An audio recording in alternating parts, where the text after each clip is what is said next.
नवंबर के आखिरी हफ्ते में या फिर दिसंबर की शुरुआत में इजरायल और ईरान के बीच हालात खराब हो सकते हैं। दोनों के बीच फिर से युद्ध का खतरा मंडराने लगा है। इजरायल की दोबारा एयर स्ट्राइक करने वाली धमकियों के बाद अब ईरान ने भी जवाब दिया।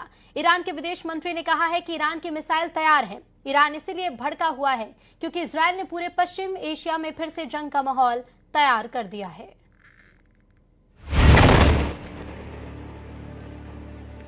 इस धमाके ने ईरान के दिलो दिमाग को झकझोर कर रख दिया है।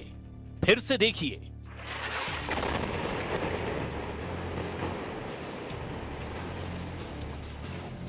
लेबनान में गिराए गए इस बम पर नेतन्याहू के दस्तखत थे। इस धमाके से निकले काले धुएं में ईरान को इजराइल का नया युद्ध नजर आ रहा है। इस धमाके ने ईरान को एहसास दिला दिया है कि हिजबुल्लाह की आड़ में इजराइल पश्चिम एशिया में गाजा से भी बड़ा युद्ध करने जा रहा है, जिसका असली मकसद ईरान से जंग है। इजराइल हिजबुल्लाह और हमास की आड़ में दक्षिण लेबनान पर बम बरसा रहा है।